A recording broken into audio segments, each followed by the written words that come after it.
नमस्कार दोस्तों, स्वागत है आपका मेरे चैनल कॉमिक्स लाइफ में। शुरू करते हैं अनिल मोहन जी द्वारा लिखा गया मोना चौधरी और देवराज चौहान का एटमी धमाका जालिम पार्ट 4। सबसे पहला मौका मिलते ही देवराज चौहान को बुरी से भी बुरी मौत दूंगी, वह गुर्राई। पक्का? कालू राम ने चेहरे पर गंभीरता ओढ़ी थी। हाँ, इसे जिंदा छोड़ा तो यह मेरे लिए भी खतरा बन सकता है, क्योंकि मैंने इससे 10 लाख लेकर इसका काम नहीं किया और इसका फंडा भी फोड़ दिया। खत्म कर देगी इसको। हाँ, मोना चौधरी की खा जाने वाली निगाह उठते देवराज चौहान पर थी। जानती है मैंने तेरी जान क्यों नहीं ली? क्यों? क्योंकि तू बहुत खूबसूरत है, मुझे बहुत अच्छी लगती है, कालू राम ने शांत स्वर में कहा और मोना चौधरी को आज़ाद कर दिया। तभी देवराज चौहान ने कालू राम पर छलांग लगा दी। मोना चौधरी फौरन पीछे हटी। हवा में आते देवराज चौहान के शरीर को कालू राम ने दोनों हाथों में थाम लिया। बोल मोना चौधरी, पटक दो इस हीरो को नीचे, कालू राम ने कठोर स्वर में कहा। नहीं, मोना चौधरी की आवाज़ में मौत के भाव थे। इसकी मौत मेरे ही हाथों होगी। कालू राम ने किसी आज्ञाकारी सेवक की भांति देवराज चौहान को सामने नजर आ रहे सोफे की तरफ उछाल दिया। हर कोई इस तरह बदले हालात की वजह से उलझन में था। देवराज चौहान सोफे से टकरा कर संभला और फुर्ती के साथ खड़ा हो गया। उसकी खतरनाक निगाह कालू राम पर थी। चलता हूँ मोना चौधरी, कालू राम बोला, फिर मिलूंगा। उसी पल देवराज चौहान के हाथ में रिवॉल्वर नजर आने लगी। तुम यहाँ से हिलोगे भी नहीं। देवराज चौहान की आवाज़ में दरिंदगी भरी पड़ी थी। कालू राम ने जहरीली निगाहों से देवराज चौहान को देखा। हीरो? कालू राम का स्वर शांत था। जो कुछ भी हुआ इसमें मेरी कोई गलती नहीं थी। मैं तो तुम्हारे कहने पर वैसा ही सब कर रहा था जैसे तुमने कहा था। तेरे को पता ही है कि कालू राम अपने काम के बीच किसी का दखल पसंद नहीं करता। इस पर भी तू बीच में आ गया।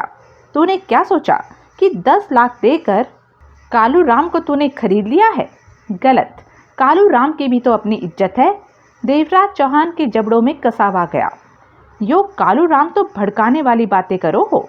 बांकीलाल राठौर देवराज चौहान को देखकर ऊंचे लेकिन सख्त स्वर में कह उठा, इसके भीतर तो हाथ डालकर देखना चाहो कि जो कीड़ा इसको भीतर को हिलो हो उसका रंग का हो।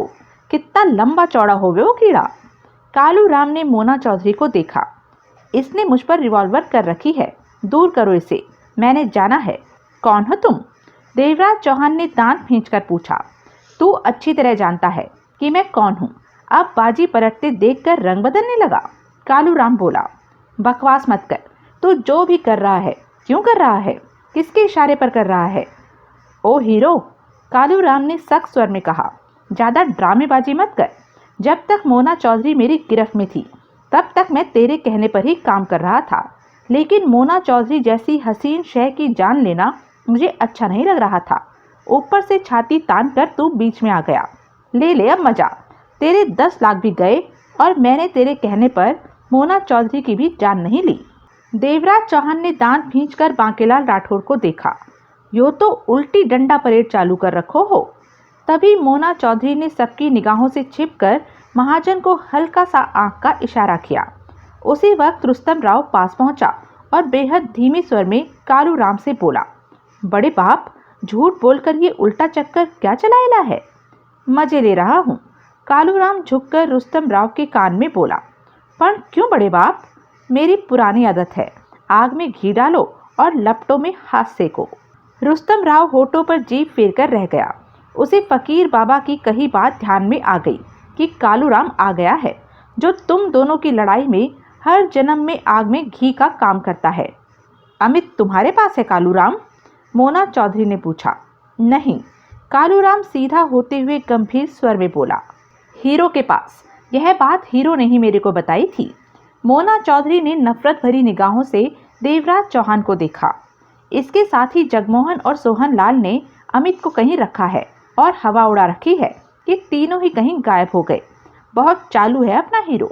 कालू राम का स्वर कड़वा हो गया। बस बहुत हो गया, देवराज चौहान गुर्राया। अब बता कि तू?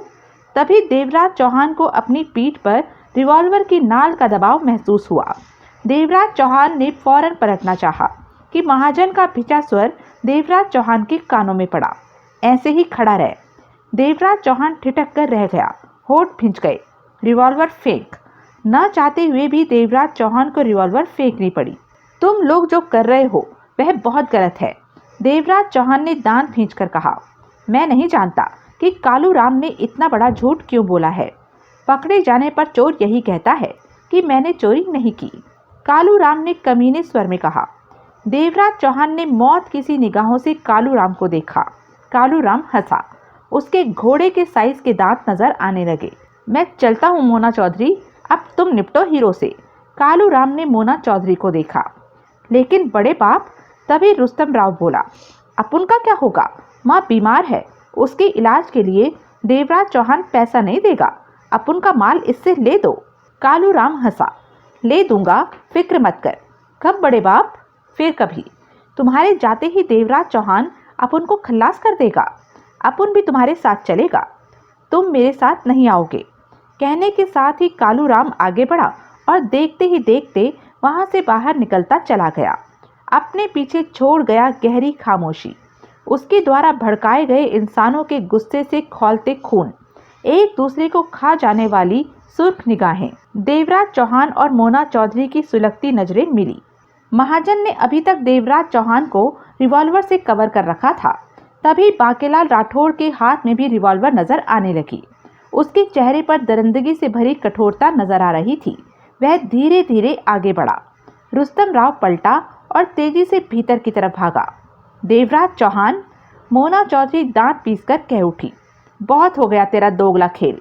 मैंने तो सोचा था कि देवराज चौहान किसी शानदार मर्द का नाम होगा, लेकिन तुम तो बहुत ही गिरे हुए निकले। दूसरे की आड़ लेकर धोखे से मेरी जान लेने की कोशिश की। मैंने ऐसा कुछ नहीं किया, देवराज चौहान दरिंदगी से बोला। कालू राम ने झूठ कहा है। वह गलत क्यों कहेगा? तुम्हारी कोई दुश्मनी है उससे? नहीं, मतलब कि कालू राम ठीक कह गया है, मोना चौधरी ने कड़वे स्वर में कहा। चंद कदम पहले ही बांकेलाल राठौड़ ठिठक गया। देवराज चौहान होठ भींचे मोना चौधरी को देखता रहा। तुम्हारी चाल चल नहीं सकी देवराज चौहान, चल जाती तो मेरा बचना आसान नहीं था। इस सारे काम में तुमने सिर्फ एक गलती कर दी, जो कि कालू राम को 10 लाख एडवांस दे दिए। अगर उसे काम के बाद 10 लाख मिलने होते तो वह मेरी जान लेकर ही दम लेता और तुम्हारी पोल नहीं खोलता। देवराज चौहान जानता था कि हालात ऐसे हैं कि मोना चौधरी को उसकी किसी बात पर विश्वास नहीं आएगा। इस समय इसे कालू राम ही सगा लग रहा होगा। तुम तो मेरी जान लेने में कामयाब नहीं हो सके, मोना चौधरी सर्द स्वर में कह उठी। लेकिन अब मैं तुम्हें इस बात का एहसास कराऊंगी कि सामने वाले की जान कैसे लेते हैं। मोना चौधरी के इन शब्दों के साथ ही महाजन ने देवराज चौहान की पीठ में रिवॉल्वर की नाल का दबाव बढ़ाया। महाजन का चेहरा खतरनाक भावों से भरा पड़ा था। मोना चौधरी, देवराज चौहान की आवाज में मौत के भाव थे। इतना आसान नहीं है मेरी जान लेना, अभी भी वक्त है। कालू राम की बात को झूठा मानते हुए संभल जाओ, बाकी जो बातें हैं उन्हें हम फिर देख निपट सकते हैं। मैंने तुम्हें यहाँ नहीं बुलाया, तुम्हारे आने की मुझे कोई जानकारी नहीं थी। तुमने जो कुछ भी देखा सुना वह सिर्फ कालू राम ही कर रहा था। मोना चौधरी के चेहरे पर कड़वी मुस्कान उभरी। झूठ बोलना तो कोई तुमसे सीखे, मोना चौधरी ने शब्दों को चबाकर कहा। मुझे बुलाने रुस्तम राव आया था, वह तो तुम्हारी ही तरफ का है ना? हाँ वह, बस मुझे और सफाई नहीं सुननी। मैं तुम्हें सफाई नहीं दे रहा। देवराज चौहान के होठों से गुर्राहट निकली। मुझे सफाई देने की जरूरत भी नहीं है। मैं तो तुम्हें समझाना चाहता हूँ कि कालू राम तुम्हें गलत सोचों के रास्ते पर डाल गया है। मोना चौधरी के चेहरे पर दरिंदगी के भाव उभरे। बकवास मत करो, मैं तुम्हारी बातों में नहीं आने वाली। महाजन? हाँ, महाजन देवराज चौहान की तरफ से पूरी तरह सतर्क था। इसी सतर्कता की वजह से उसने बोतल निकालकर घूंट लेने की भी चेष्टा नहीं की थी। अपने रिवॉल्वर की सारी गोलियां देवराज चौहान के मारे पे भी तो अपनी खूबसूरत नजर डालो, बांकेलाल राठौड़ भिजे दांतों से कह उठा। मोना चौधरी बांकेलाल राठौड़ की मौजूदगी को भूल चुकी थी। आवाज सुनते ही तुरंत उसकी नजरें घूमी। बांकेलाल राठौड़ का सुर्ख चेहरा और हाथ में पकड़ी रिवॉल्वर देखी। मोना चौधरी के जबड़ों में कसाव आ गया। बांकेलाल राठौड़ के हाथ में दबी रिवॉल्वर का रुख मोना चौधरी की तरफ था। 2 पल के लिए वहां मौत का सा सन्नाटा छा गया। ओ महाजन, बांकेलाल राठौर मोना चौधरी की आंखों में देखते खतरनाक स्वर में कह उठा।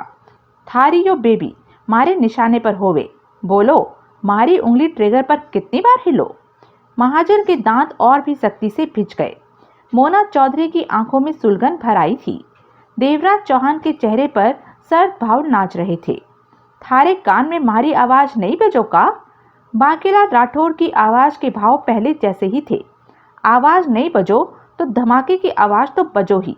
बजाऊं का? अपनी रिवॉल्वर फेंक दो। नीलू महाजन दरिंदगी भरे स्वर में कह उठा। क्यों, थारे बापू का आज ब्याह होवेगा? मारे को काट डालो के नहीं? बांकेलाल राठौर के होठों से सुलगते शब्द निकले। साले कुत्ते, महाजन ने गुस्से से कहना चाहा। बांकेलाल राठौर के चेहरे पर खतरनाक भाव नाच रहे थे। मारे बीकानेर में लगाम मिलो, जो थारे जैसे जानवरों के मुंह में बांधो कि जुबान फालतू न चलो। मारे पास इब लिगाम तो ना होवे, पण ये। बांकेलाल राठौर ने हाथ में दबा रखी रिवॉल्वर हिलाई। इस वक्त लगाम से बढ़िया काम देवे। महाजन का चेहरा धधक उठा। महाजन, मोना चौधरी फुफकारी। हाँ, इसे खत्म कर दे। मैं? ओ छोरी। बांकेलाल राठौर ने हाथ में दबी रिवॉल्वर को उछाला और फिर थाम लिया। थारी अकल मारी गई हो का? यूं मारे को गोली मारो तो उससे पहले ही हम थारे को उड़ायो। उधर को मारा देवराज चौहान, कमर से रिवॉल्वर हटते ही अपना कर्तव्य दिखा जाओ। मारा मतलब कि अकल से काम ले छोरी, यो थारे जीने मरने का सवाल होवे। मोना चौधरी और नीलू महाजन की नजरें मिली। ये ठीक कहता है, महाजन शब्दों को चबाकर बोला। मैं देवराज चौहान को किसी भी कीमत पर इसी वक्त खत्म करना चाहती हूँ। मोना चौधरी ने दरिंदगी भरे स्वर में कहा, क्योंकि इसने बहुत घटिया चाल चलकर मेरे को कालू राम के हाथों धोखे से मरवाना चाहा। मैं देवराज चौहान की लाश देखकर ही। बेबी, महाजन दांत भींचकर दबे स्वर में बोला। यह ठीक है कि हम देवराज चौहान को इसी वक्त खत्म कर सकते हैं, लेकिन इससे हमें भी नुकसान हो सकता है। थारी खोपड़ी बढ़िया हो वो, विस्की पीकर ये तेज चलो का?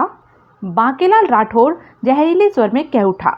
मारा निशाना बहुत कांटे का हो वो, दोनों को उड़ाकर रख दो। मारे देवराज चौहान को छोड़ और परे को हट जा। इब हौले हौले मारा गुस्सा बढ़ा जायो। बाद में नहीं कहना कि मन ने थारे को पहले नहीं बोला था। परे हट जा, परे। महाजन, मोना चौधरी गुर्रा उठी। चला गोली, देवराज चौहान को खत्म कर। बांकेलाल राठौर के चेहरे पर दरिंदगी रेंग गई। मारी बात नहीं मानो हो। बांकेलाल राठौर के होठों से वहशी स्वर निकला। रिवॉल्वर का रुख ठीक तरह से मोना चौधरी की तरफ हो गया। ठीक है, मन ने थारी बात जचो, पहले हम ही गोली चलायो। थारा का है? तम तो रिवॉल्वर थामो खड़ो। मोना चौधरी का ऑर्डर सुन लो। मोना चौधरी के चेहरे पर भूचाल के भाव उभरे। नजरें बांकेलाल राठौर पर। नहीं, एकाएक महाजन चीखा। बेबी पर गोली मत चलाना, तो रिवॉल्वर दूर फेंको। बांकेलाल राठौर गुर्राया। बांकेलाल राठौर की निगाह महाजन की तरफ उठी। देवराज चौहान के चेहरे पर दरिंदगी के भाव नाच रहे थे। इतना ही मौका मोना चौधरी के लिए बहुत था। उसने बिना हिले फुर्ती के साथ अपनी बाईं टांग पीछे की तरफ मोड़ी और जरा सी हाथ नीचे करके जूतों में फंसा चाकू निकाला। छोटा सा चाकू, जिसका फल एक झटके के साथ खुला। दूसरे ही पल वह चाकू मोना चौधरी की उंगलियों से फिसला और बांकेलाल राठौर की तरफ बढ़ा। यह सब इतनी जल्दी हुआ कि बांकेलाल राठौर न भांप सका, लेकिन ठीक आखिरी वक्त में देवराज चौहान की निगाह मोना चौधरी की हरकत पर पड़ गई थी। बांके! देवराज चौहान चीखा। देवराज चौहान की आवाज के साथ ही बांकेलाल राठौर को मोना चौधरी की तरफ से कोई हरकत होने का एहसास हुआ। पल के 100वें हिस्से में ही बांकेलाल राठौर समझ गया कि कुछ हो चुका है और इतना वक्त नहीं कि मामला जानने की चेष्टा की जा सके। बांकेलाल राठौर और मोना चौधरी में सिर्फ 8 कदमों का फासला था। मोना चौधरी का फेंका खतरनाक चाकू गोली की रफ्तार से जाता हुआ ठीक बांकेलाल राठौर की छाती में धंसने जा ही रहा था कि बांकेलाल राठौर ने फुर्ती से एक तरफ छलांग लगा दी। चाकू उसके कंधे से टकराकर दूर फर्श पर जा गिरा। छलांग लगाते ही बांकेलाल राठौर नीचे गिरा, इससे पहले कि संभल पाता। महाजन ने सिर्फ एक पल के लिए देवराज चौहान की कमर से रिवॉल्वर की नाल हटाई और उसका रुख बांकेलाल राठौर की तरफ करके फायर किया और गरम नाल पुनः देवराज चौहान की कमर से लगा दी। देवराज चौहान ने उसी पल पलटना चाहा कि महाजन की खतरनाक आवाज सुनकर ठिठका, हिलना मत वरना। देवराज चौहान दांत पीसकर रह गया। उसकी निगाह बांकीलाल राठौर पर थी जो खड़ा हो चुका था। महाजन द्वारा जल्दबाजी में फायर बेकार गया था। गोली फर्श पर जा लगी थी। बांकीलाल राठौर, मोना चौधरी और महाजन दोनों के जानलेवा वारों से बच गया था। अब फिर पहले जैसी स्थिति थी। बांकीलाल राठौर का चेहरा दहक रहा था। उसकी आंखों से जैसे आग बरस रही थी।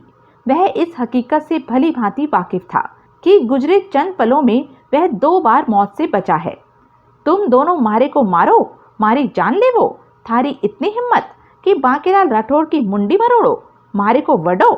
बांकीलाल राठौर दरिंदगी से कहता हुआ आगे बढ़ा और बेहद सावधानी और क्रोध में उबलते मोना चौधरी के पास पहुंचा और उसकी बाह पकड़कर उमेठी।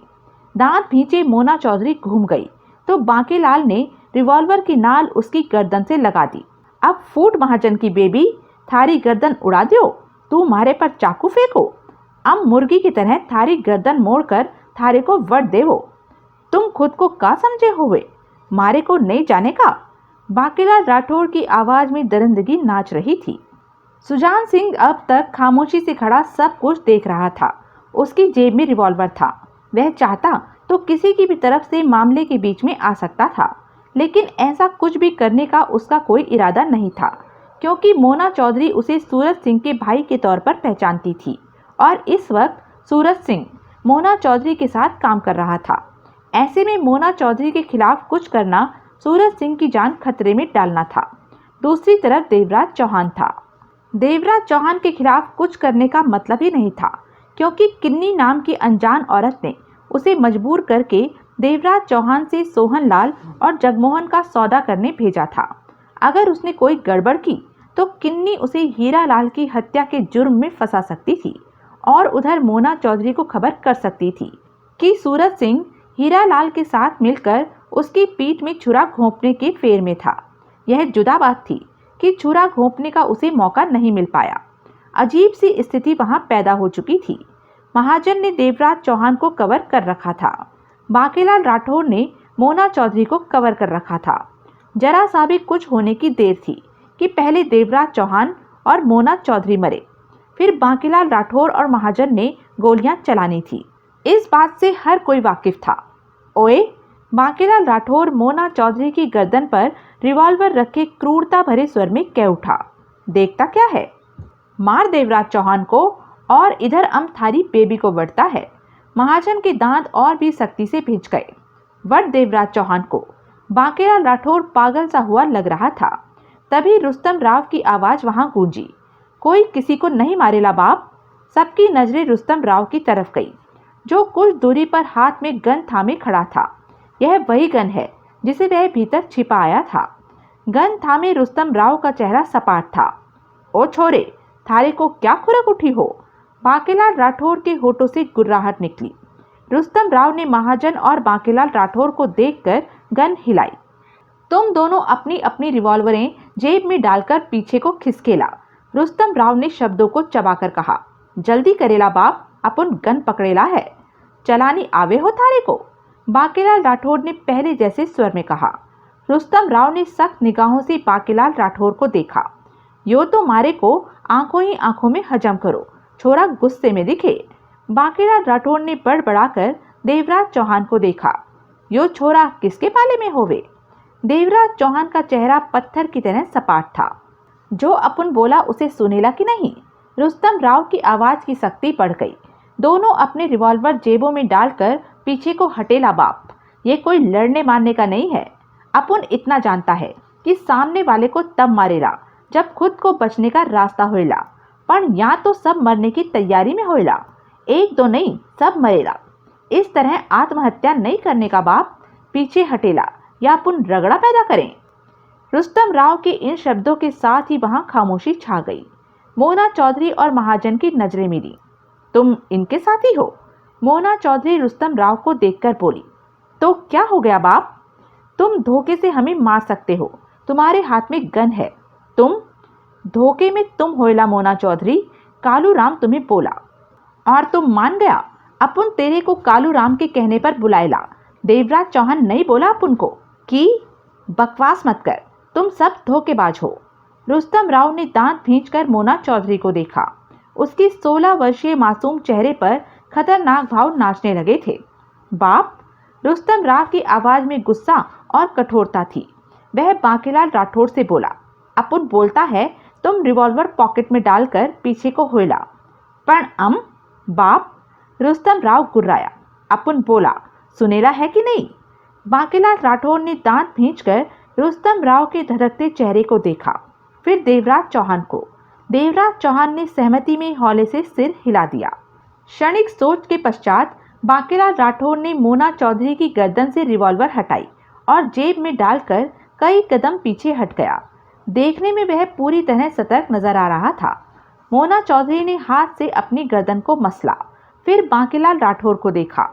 उधर को देख, मारा छोरा का कहो थारे से? बांकेलाल राठौड़ कड़वे स्वर में बोला। होंठ भींचे मोना चौधरी की निगाह रुस्तम राव की तरफ गई। रुस्तम राव की सख्त निगाह महाजन पर थी। क्यों बाप, तेरे को क्या अपन फुर्सत में बोलेगा कि रिवॉल्वर को लेकर दूर हटेला? रुस्तम राव की आवाज में पहले की तरह खतरनाक भाव थे। चेहरे पर कठोरता लिए महाजन ने देवराज चौहान की कमर से रिवॉल्वर हटाई और दूर हट गया।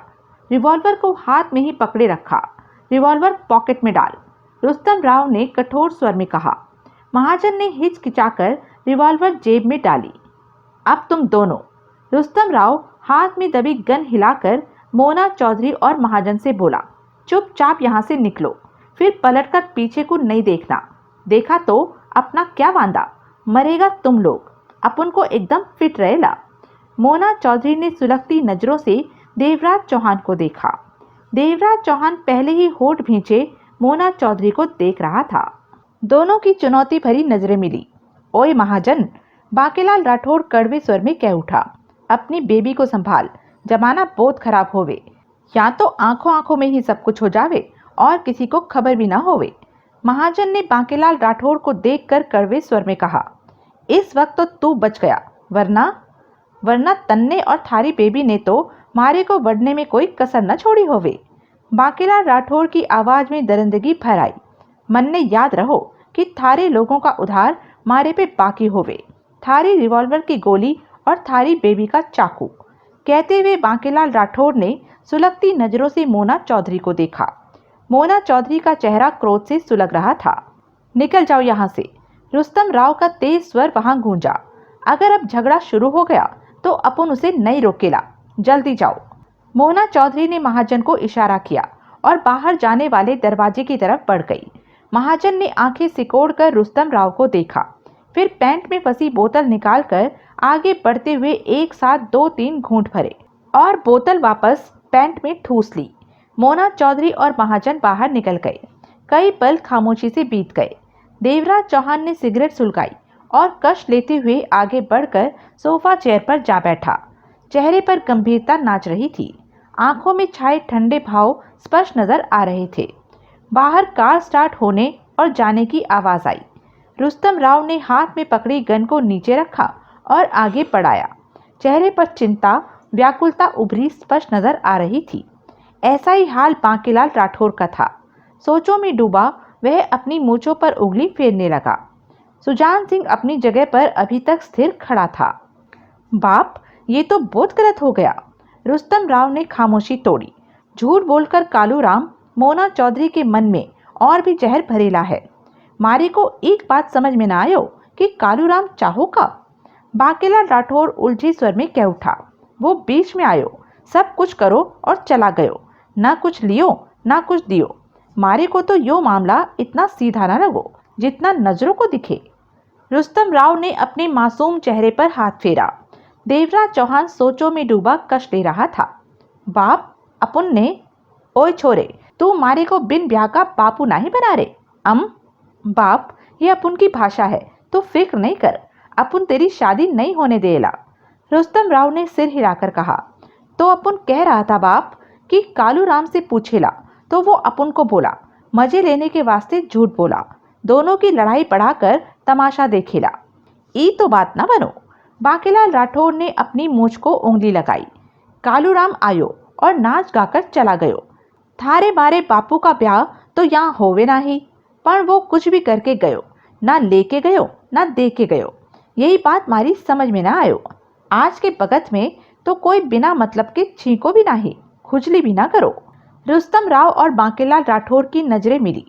बाप, रुस्तम राव ने हौले से गर्दन हिलाई।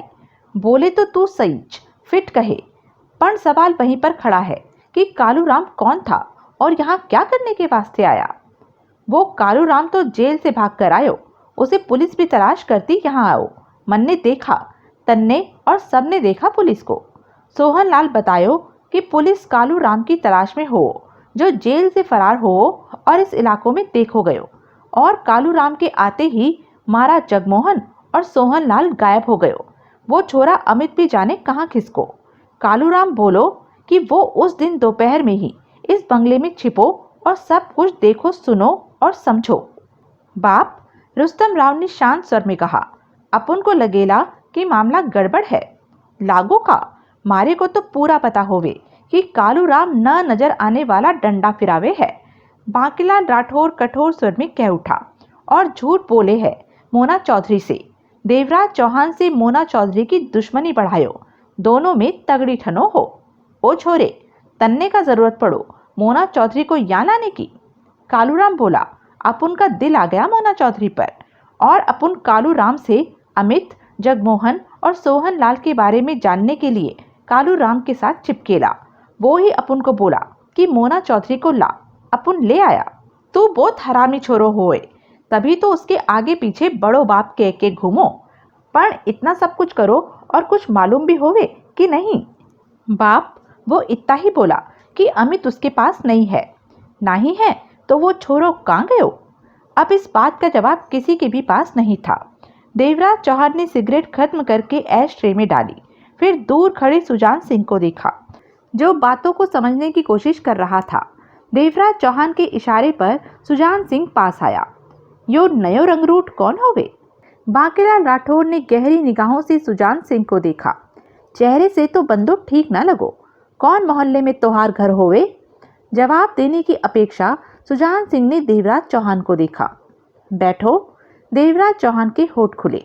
सुजान सिंह पास ही की खाली कुर्सी पर बैठ गया। बोलो। देवराज चौहान का स्वर सपाट था। तुम क्या कह रहे थे? मैं? सुजान सिंह ने सूखे होठों पर जीभ फेरी।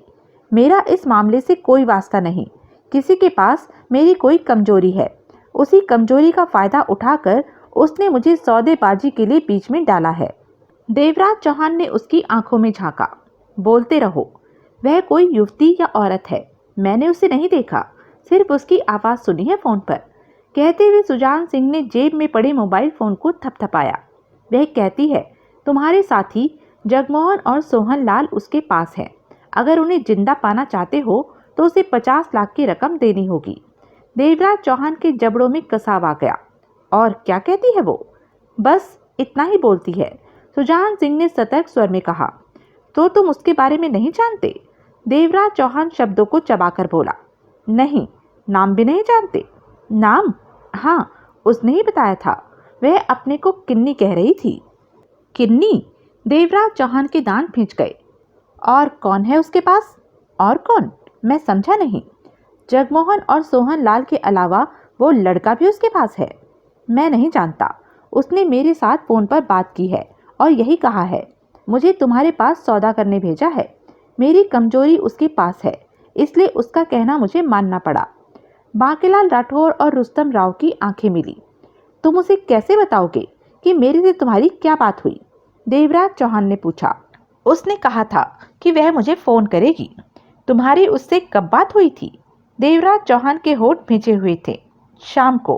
अब कब फ़ोन करेगी? आज रात को ही करने को कहा था। मुझे जानते हो? सुजान सिंह दांत भींचकर रह गया।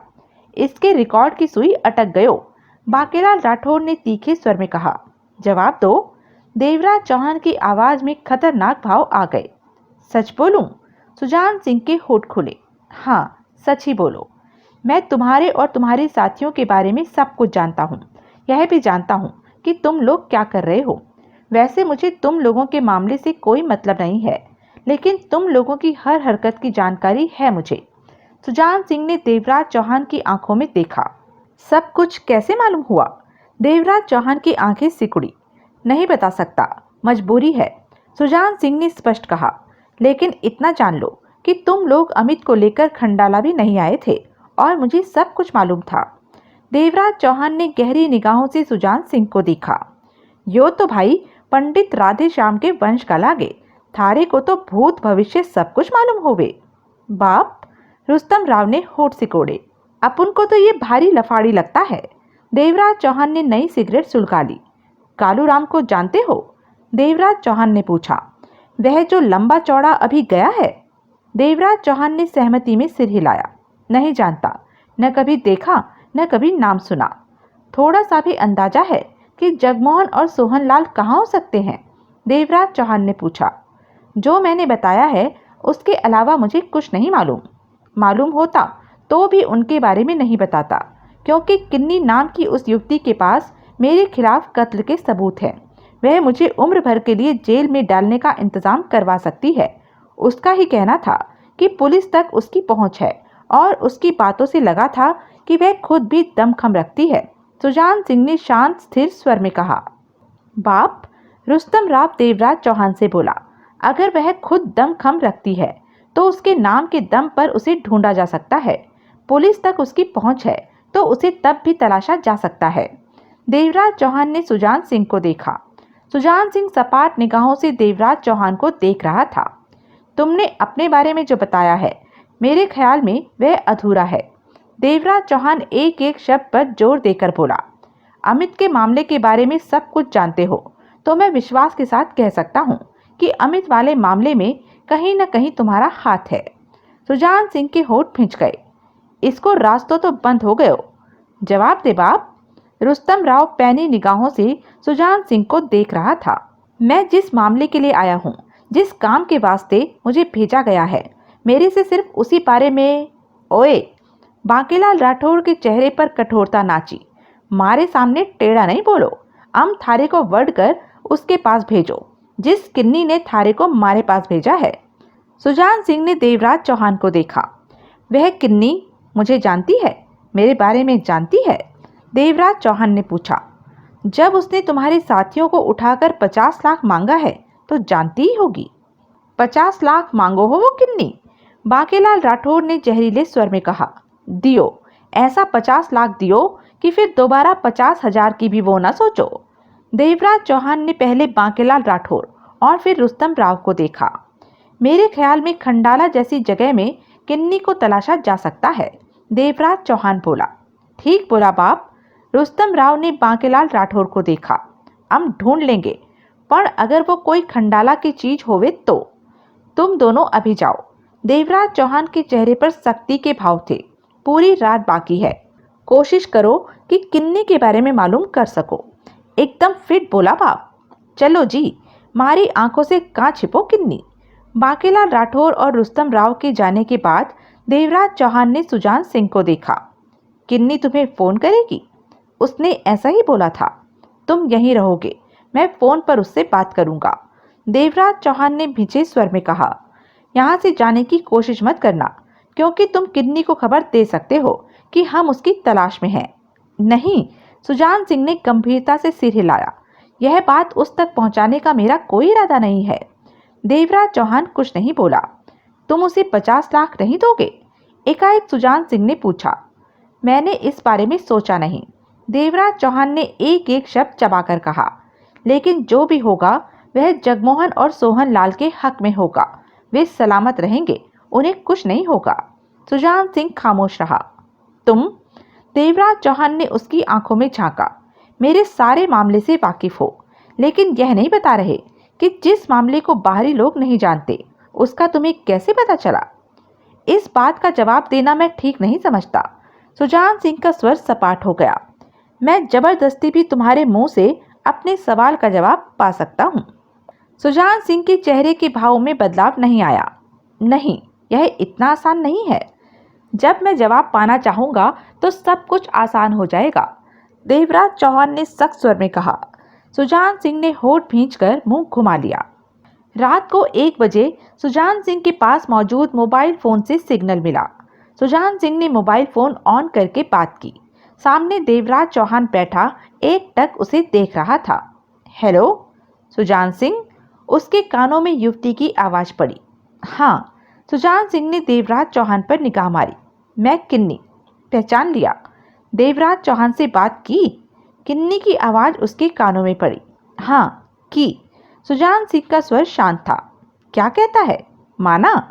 देवराज चौहान मेरे सामने ही बैठा है और तुमसे बात करना चाहता है, सुजान सिंह बोला। पल भर के लिए लाइन पर शांति छा गई। तो तुम अभी तक देवराज चौहान वाले फार्म के बंगले पर ही हो? किन्नी का स्वर आया। हाँ, देवराज चौहान ने बिठा रखा है, जाने नहीं दिया। वह तुमसे बात करना चाहता था और तुम्हारा फ़ोन नंबर मेरे पास तो है नहीं कि बात करा देता, इसलिए तुम्हारे फ़ोन आने का इंतज़ार था। देवराज चौहान 50 लाख के बारे में कहता क्या है? मुझसे कुछ नहीं कहा। लो तुम बात कर लो। सुजान सिंह ने देवराज चौहान को फ़ोन दिया। देवराज चौहान ने किन्नी से बात की। जगमोहन और सोहनलाल तुम्हारे पास हैं? देवराज चौहान की आवाज़ सपाट थी। हाँ, मेरे पास हैं। तुम्हारे पास कैसे आ गए? जब वे तुम्हें वापस मिले तो उनसे पूछ लेना, किन्नी ने जहरीले स्वर में कहा। देवराज चौहान के चेहरे पर कठोरता उभरी। तुम कौन हो? किन्नी, मैं तुम्हारे बारे में पूछ रहा हूँ। मेरे बारे में ज़्यादा जानने की ज़रूरत नहीं है। नोट दो और जगमोहन सोहनलाल को वापस लो। हम दोनों के बीच सिर्फ यही रिश्ता है जो लेन देन के बाद खत्म हो जाएगा। किन्नी के स्वर में जहरीलापन था। मुझे जानती हो? देवराज चौहान को कौन नहीं जानता? किन्नी का हंसी से भरा खतरनाक स्वर कानों में पड़ा। देवराज चौहान के होठ भींच गए। इस पर भी तुमने हिम्मत का काम कर डाला? मेरे लिए यह मामूली काम है। किन्नी की कड़वी आवाज़ कानों में पड़ी। समझदारी यही है कि जगमोहन और सोहनलाल को छोड़ दो। देवराज चौहान की आवाज़ में कठोरता थी। लगता है तुम्हें सौदेबाजी मंजूर नहीं, किन्नी धमकी भरे अंदाज में कह उठी। अगर मंजूर न हो तो अभी जगमोहन और सोहनलाल की लाशें तुम्हारे पास भेज देती हूँ। जल्दबाजी मत करो। देवराज चौहान के चेहरे पर दरिंदगी नाची। ज़्यादा देर होना भी मुझे पसंद नहीं। 50 लाख दो और अपने साथियों को वापस लो। रकम ज़्यादा है। डकैती मास्टर देवराज चौहान के लिए 50 लाख जैसी रकम बहुत मामूली है। तुम्हारे पास तो अथाह दौलत है। देवराज चौहान के चेहरे पर कठोरता नाच रही थी। 50 लाख ज़्यादा है, रकम कम करो। कम नहीं होगी। 25 लाख दोगे तो एक जिंदा छोड़ा जाएगा, दूसरे की लाश तुम्हें मिलेगी। देवराज चौहान के चेहरे पर वहशी भाव नाच उठे। इस समय इतनी रकम मेरे पास नहीं है। 24 घंटे का वक्त देती हूँ, इंतज़ाम कर लो। 25वां घंटा नहीं मिलेगा। ऐसे मामले मैं लंबा नहीं खींचती, जल्दी खत्म करने में विश्वास रखती हूँ। 24 घंटे में 50 लाख का इंतज़ाम कर लो या फिर अपने साथियों की लाशों को रखने के लिए जगह साफ करके रख लो। ज़्यादा मुंह मत फाड़ो। देवराज चौहान खतरनाक स्वर में कह उठा। जवाब में किन्नी की जहरीली हंसी देवराज चौहान के कानों में पड़ी। मैं कल फ़ोन करूंगी देवराज चौहान, कल। फैसला तुम्हारे हाथ में है। इसके साथ ही लाइन कट गई। आवाज़ आनी बंद हो गई। देवराज चौहान ने फ़ोन टेबल पर रखा और कठोर निगाहों से सुजान सिंह को देखा। जब तक मैं न कहूँ तुम यहाँ से जाने की चेष्टा नहीं करोगे। सुजान सिंह ने सहमति में सिर हिला दिया। ऊपर के कमरे में जाकर नींद ले सकते हो। बांकेलाल राठौर और रुस्तम राव की वापसी सुबह 8 बजे हुई। दोनों की आंखों में नींद भरी पड़ी थी। वे रात भर भाग दौड़ करते रहे। नींद न लेने की वजह से उनकी आंखें लाल हो रही थी। चेहरों पर थकान स्पष्ट नजर आ रही थी। सुजान सिंह कुछ देर पहले ही सोकर उठा था। चाय की इच्छा होने पर अपने साथ साथ वह देवराज चौहान के लिए भी चाय बना लाया था। दोनों चाय के घूंट ले रहे थे। बाप, रुस्तम राव भीतर प्रवेश करते करते देवराज चौहान को देखकर बोला। मालूम हो गया। सुनते ही देवराज चौहान की आंखें सिकुड़ी। सुजान सिंह सतर्क नजर आने लगा। कहाँ रहती है किन्नी नाम की युवती? मारे से पूछ। बांकेला राठौड़ बैठता हुआ कह उठा। वो छोरी बोरी ना हो, अम्मा होवे। 50 साल की खतरनाक औरत होवे। यहाँ का तगड़ा बदमाश होवे था कभी हीरालाल। वो हीरालाल की बड़ी बहना होवे। पर बहुत कम लोगों को मालूम होवे कि दिमाग किन्नी का काम करे और हीरालाल उसके कहने पे चलकर सारे काम करो। यह सुनकर सुजान सिंह चौंका। किन्नी हीरालाल की बहन है? देवराज चौहान ने सुजान सिंह को देखा। तुम हीरालाल को जानते हो? हाँ, मेरा दोस्त था, लेकिन मजबूरी में मुझे उसकी जान लेनी पड़ी। उसी की हत्या के सबूत किन्नी के पास हैं और इसी दम पर वह मुझे अपना काम करने को मजबूर कर रही है। सुजान सिंह के होठों से निकला। मुझे तो यह भी नहीं मालूम था कि हीरालाल की कोई बहन है। वो 50 साला बुढ़िया बहुत बदमाश होवे, उसका पूरो गैंग होवे। खंडाला में उसकी चलो। कहाँ रहती है वो? देवराज चौहान का चेहरा कठोर हो गया। बांकेलाल राठौर ने बताया।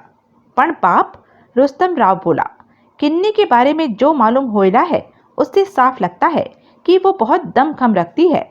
उसके सामने पड़ने में खतरा पैदा होइला बाप। देवराज चौहान के दांत भिंच गए। जगमोहन और सोहन लाल को उसकी कैद से निकालना है। वो तो है बाप। रुस्तम राव ने सिर हिलाया। बांके, हुकुम, तुम मेरे साथ चलोगे किन्नी के ठिकाने पर, पूरी तैयारी के साथ। जगमोहन और सोहन लाल को लाना है। देवराज चौहान ने दरिंदगी भरे स्वर में कहा। और रुस्तम, तुम इस सुजान सिंह पर नजर रखोगे। जब तक हम वापस न आए यह यहाँ से बाहर न जा सके। पर क्यों बाप? यह बाहर जाकर किन्नी को खबर कर सकता है कि हमारे इरादे क्या हैं। कहते हुए देवराज चौहान ने सुजान सिंह को घूरा। नहीं, मेरा ऐसा कोई इरादा नहीं। मैंने किन्नी को आज तक देखा नहीं। वह कहाँ रहती है यह भी मैंने तुम लोगों के मुंह से सुना है। सुजान सिंह अपने शब्दों पर जोर देकर कह उठा। रुस्तम, इसका ध्यान रखना। देवराज चौहान ने सपाट स्वर में कहा। फिक्र नहीं बाप, अपन इसे एकदम फिट रखेगा। करीब 1 घंटे के बाद देवराज चौहान और बांकेलाल राठौर पूरी तैयारी के साथ बंगले से निकले और किन्नी के ठिकाने की तरफ रवाना हो गए। सुजान सिंह रुस्तम राव के हवाले था। रुस्तम राव को देखते सुजान सिंह सोच रहा था कि अगर वह कुछ करे तो क्या 16-17 साल का यह लड़का उसका मुकाबला कर लेगा। बहरहाल सुजान सिंह का कुछ भी करने का इरादा नहीं था। मोना चौधरी रात से ही सुलग रही थी। देवराज चौहान से उसे ऐसी आशा नहीं थी कि वह कालूराम जैसे इंसान का सहारा लेकर झूठी बात कहकर उसे बुलवाकर उसकी जान लेने की चेष्टा करेगा। मोना चौधरी ने तो सोचा था कि देवराज चौहान जब भी वार करेगा ललकार कर सामने से करेगा, परंतु अब देवराज चौहान के प्रति मोना चौधरी का नजरिया बदल गया था। वह समझ गई थी कि देवराज चौहान जैसा इंसान दोस्त तो क्या दुश्मन बनाने के भी काबिल नहीं है। कालूराम अगर देवराज चौहान के प्रति गुस्से में आकर उसे नहीं छोड़ता तो वह रात को ही मारी गई होती। मोना चौधरी महाजन के साथ वापस लौटी और बीते वक्त के सारे हालात से सबको वाकिफ कर दिया। दोनों गुस्से में लग रहे थे। 2 घंटों की आपसी बातचीत के बाद मोना चौधरी ने अपना फैसला सुनाया कि कल सुबह ब्रेकफास्ट के बाद फार्म वाले बंगले पर हमला बोला जाएगा। जो भी सामने आएगा उसे शूट करके बंगले पर कब्जा कर लिया जाएगा। हो सकता है देवराज चौहान ने अमित को भी बंगले में कहीं छिपा रखा हो। ऐसा हुआ तो अमित भी मिल जाएगा, नहीं तो अमित को तलाश किया जाएगा कि वह कहाँ है। तो यह थी अब तक की कहानी। आगे की कहानी जानने के लिए बने रहें मेरे साथ। और हाँ, मेरे चैनल को लाइक, शेयर और सब्सक्राइब करना ना भूलें। और कमेंट करके ज़रूर बताएं कि यह वीडियो आपको कैसा लगा। धन्यवाद।